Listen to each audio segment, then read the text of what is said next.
Bueno, la cuarta unidad de este ciclo que queremos compartir sobre el diagnóstico del problema que estamos viviendo y padeciendo es la resistencia al modelo. Eso es el título que lleva esta cuarta unidad.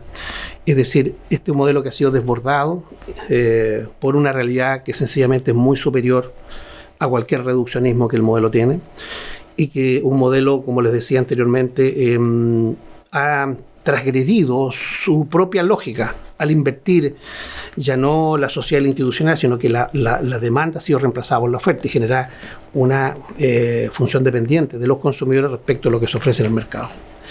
Pero como les decía, el modelo se resiste. Desde su diseño, ¿no es cierto?, nosotros habíamos señalado que estaban estos dos elementos fundamentales de un sistema socioinstitucional. Por un lado, la sociedad y por otro lado, la institucionalidad. La sociedad, insisto, es lo que nosotros vivimos, lo que nosotros sentimos, los símbolos de convivencia que nos permiten vivir en un medio colectivo. Pero la institucionalidad es la que ha buscado los atajos para poder controlar a esa sociedad, y lo ha hecho, como lo decíamos, me parece que en la segunda unidad, por la vía de la neutralización de la historia, es decir, que la sociedad no tenga la autonomía para generar las presiones y los cambios institucionales que esto requiere. Por otro lado, la reducción de lo público a la condición mínima que puede hacer, lo que parece paradójico hoy día, porque hoy día tenemos un aparato público gigantesco, pero también público gigantesco por esta misma inorgánica de un modelo que ha tenido que ir reaccionando frente a una realidad que la ha tenido que ir conteniendo, que se le ha ido escapando de las manos. Pero la lógica inicial es la reducción de lo público, y el anhelo, ¿no es cierto?, permanente es la reducción, el argumento es la reducción de lo público. Yo no estoy diciendo que lo público tenga que ser infinitamente, porque también necesitamos un mundo privado muy potente y muy aportativo a las necesidades de la sociedad, y que también se obtenga el debido redituo a ese esfuerzo, a esa inversión que el privado pueda estar haciendo. Y en tercer lugar, es una institucionalidad que ha logrado capturar la política, y de todos estos tres elementos los señalábamos que se ha generado en la privatización del poder. Pero la sociedad generó estos atavismos, o sea, estas patologías que tanto daño nos están haciendo, como les decía anteriormente, el aumento de la violencia, el incremento del crimen organizado, la debilidad ética, el uso de las vías de hecho, la relatividad moral, el analfabetismo funcional de una educación que sencillamente está colapsada, por no decir absolutamente fracasada, frente a esa realidad, ¿no es cierto?, de la sociedad. El modelo institucional va generando, como lo decíamos en la primera unidad de esta presentación, su respuesta por la vía de la represión, por la vía del control, para poder contener estas patologías que obviamente todos estamos padeciendo. Y para controlar al interior de la sociedad los dos dispositivos que también lo señalábamos en las causas de la enfermedad del garrote, fundamentalmente el miedo, la desconfianza y la inseguridad, y por otro lado la zanahoria, el consumo, la movilidad social y la facilitación. A modo de resumen de un poco lo que ya habíamos señalado, para ver cómo el modelo institucional se resiste por estos dos mecanismos, ¿se fija? Lo que señalábamos anteriormente, por un lado la reducción de la historia, la reducción de lo público, la captura de la política, y los dispositivos de control biopolítico y de psicopoder que también quieren modelar una sociedad. Los dispositivos de control, ya lo habíamos señalado, el acomodo territorial para asegurar que los candidatos o que los diputados y los senadores que son proclives, defensores del modelo, tengan mayor seguridad de poder resultar electos en los procesos eleccionarios. El sistema binominal que nos provee prácticamente de empates, que ustedes ven en la lámina que pueden señalar, que estamos mostrando. Como el sistema binominal se postula políticamente para ser senador o diputado, o se postulaba para ser senador o diputado por la vía de pactos electorales. Ahí tenemos, por ejemplo, el pacto 1, que podría ser, o que es derechamente la concertación. Yo este ejemplo lo tomo algo similar a lo que le aconteció a Ricardo Lagos en la elección del año 90, que él fue el segundo del pacto de la concertación de partidos por la democracia. La votación mayor la sacó Andrés Saldívar, con algo así como 33, los números pueden tener algún error, pero básicamente el ejemplo es el mismo, o sea, sacó del orden del 33% de los votos, por lo tanto fue elegido senador por la circunscripción de Santiago Metropolitana Poniente, creo que era. El segundo fue Ricardo Lago, que sacó del orden del 31 al 32%, y el tercero fue del pacto de la derecha, que fue Jaime Guzmán, que sacó del orden del 17%. O sea, imagínense, el segundo sacó del orden del 31 al 32 y Jaime Guzmán sacó del orden de los 17. El tercero de la derecha, o sea, el segundo de la derecha sacó el 16. Y el sistema binominal inventa una ecuación. Entonces dice, bueno, el que sacó el pacto que salió en segundo lugar, multiplíquelo por 2. Y si el resultado de eso da más que la simple suma del pacto, en este caso el pacto 1, gana el que sacó la mejor votación del pacto 2 en este caso. Y por eso que Jaime Guzmán resultó ser electo senador de la República, siendo el tercero con una votación muy por debajo del segundo. Nuevamente, estos dispositivos de control porque el sistema se defiende. Ya habíamos señalado los senadores designados y vitalicios, no vamos a insistir en ello, ya lo habíamos planteado. El mismo Tribunal Constitucional. Y a mi juicio, una de las cosas más graves que todavía tenemos que es la privatización del poder. Como el poder ya no está en la política, sino que el poder está en los negocios. Está en el extranjero, en las clasificadoras de riesgo que manejan nuestros fondos de pensiones, que manejan nuestro sistema de salud, nuestro sistema de nuestras organizaciones empresariales, etcétera, etcétera. Los quórum calificados, que lo quiero hacer un análisis, la paradoja, ¿no es cierto?, que me altera las matemáticas, que lo llamo hasta dónde te tolero, hasta dónde voy a tolerarte. Dice, mire, si tú me quieres cambiar la Constitución, frente a mí tienen que haber más de 2. Es decir, tienen que haber 2 tuyos y el solo voto mío anula la posibilidad. O sea, yo solo valgo por 2 de los otros. Te tolero, por lo tanto, hasta que me dupliques. Si quiero cambiar una ley interpretativa de la Constitución, necesito 3/5, es decir, el 60%. Por lo tanto, si tú quieres cambiar alguna ley interpretativa, tiene que venir, o sea, frente a mí tiene que venir 1,5 tuyo. O sea, lo difícil que es con un sistema binominal, más aún cuando existían los senadores designados. Las leyes orgánicas, si queremos cambiar, o sea, si tú me quieres cambiar, tiene que venir 1 y 1/3 más de los tuyos para cambiarme una ley orgánica constitucional. Entonces, el organismo estableció sus mecanismos de defensa y los institucionalizó dentro del sistema institucional. Así el sistema se ha defendido durante estos 30 años. Y es lo que nos ha tenido, ¿no es cierto?, sin poder cambiar, sin poder seguir el curso de la historia, el curso de los tiempos, para hacer los ajustes institucionales que efectivamente recojan las necesidades verdaderas de las personas.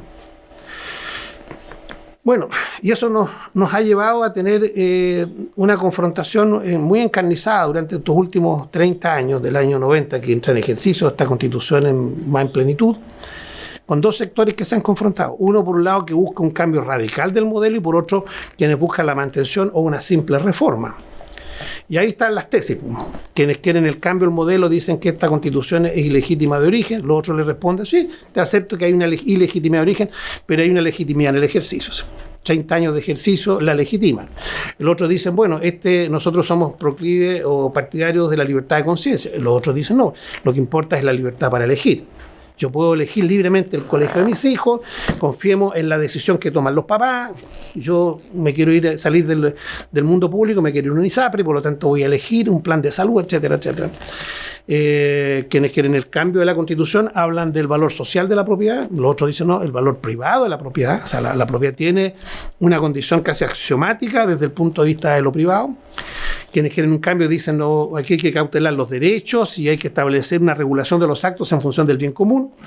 Los otros dicen no, lo que importa es disminuir la regulación del Estado y disminuir el Estado lo más pequeño posible, porque el Estado es como el germen de lo pernicioso, de lo malo, de lo ineficiente, y lo privado es lo eficiente, y bajo ese maniqueísmo se establece entre el bien y el mal, entre lo bueno y lo malo, entre lo eficiente y lo ineficiente. Quienes quieren un cambio, necesitamos una Constitución que se vaya adecuando a las vicisitudes de la realidad. Los otros dicen no, pues lo que necesitamos es un modelo que dé estabilidad, la inamovilidad del modelo, porque eso le va a dar seguridad al país. Los otros dicen no, la seguridad la va a dar la capacidad de adaptación. quienes quieren el cambio dicen, bueno, esto es una constitución que ha creado poderes omnímodos, o sea, poderes superiores, que son incontrarrestables, una simetría imposible de igualar. El otro dice, no, pues bueno, eso es parte de lo que requiere una sociedad que necesita protegerse.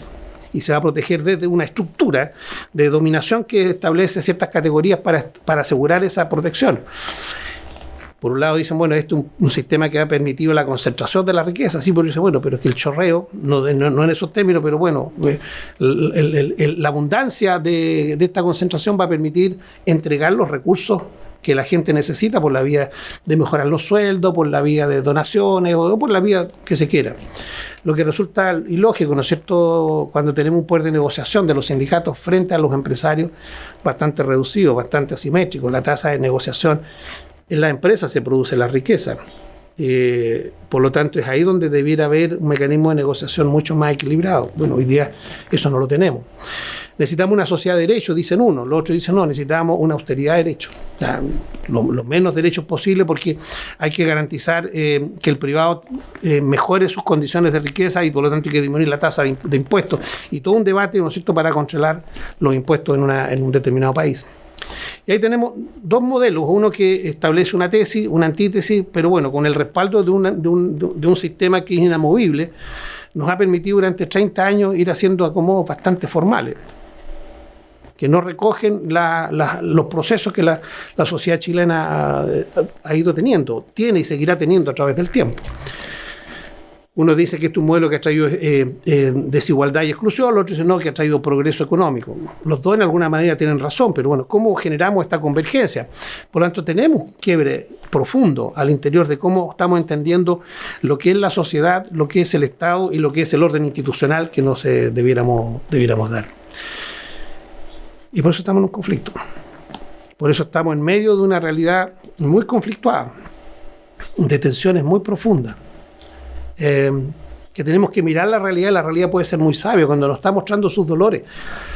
La sociedad también está diciendo, yo aquí te necesito para resolver este dolor que tengo. Y se lo está diciendo a todos, a los que piensan A y los que piensan la negación de A.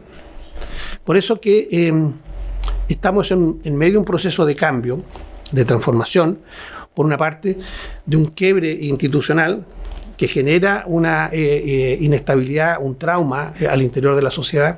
La sociedad se torna inestable y también riesgosa, ¿por qué no reconocerlo? Y también el tema de la incerteza que surge producto de esta situación. Y para ello se requiere que una constituyente que les dé la certeza, las certezas procesales, la generosidad de aceptar también la verdad del otro, los anhelos del otro, y que acepten los míos, de tal forma de construir un modelo institucional que nos acoja a todos, no solo la imposición de uno sobre el otro. No se trata, ¿no es cierto?, de conservar un modelo institucional a costa de lo que sea, o hacer tabla rasa, ¿no es cierto?, e imponer el otro, ¿no es cierto?, y pasar la cuenta. Eso sería lo peor que pudiera tener este país. Necesitamos una derecha, como le digo, partícipe, y una izquierda partícipe, y una ciudadanía partícipe. Y el mundo religioso, espiritual también, el mundo laboral, etcétera. Entonces estamos en un proceso de transformación que puede ser una tremenda oportunidad. Yo quiero sacar cuentas muy positivas de lo que estamos pasando. Uno dice, bueno, los hechos de violencia que se están produciendo, que todos los rechazamos, pero que también entendemos que obedecen a una pulsión que está muy metida dentro de nuestra sociedad. Por lo tanto, yo creo que tenemos una oportunidad. En los hechos del mes de octubre reventó algo que estaba generando una tremenda presión al interior de la caldera social e institucional. Si le volvemos a poner una mordaza a eso, esto va a seguir creciendo y va a explotar mucho peor más adelante. Si explotó de esta forma en octubre del 2019, imagínense cómo habría explotado si esto se pospone 1 año, 2 o 3 años. Yo creo que los políticos tienen, y los ciudadanos tenemos que ser muy responsables de darnos cuenta de lo que está pasando y ver en esto esta oportunidad de transformación, de cambio y de convergencia.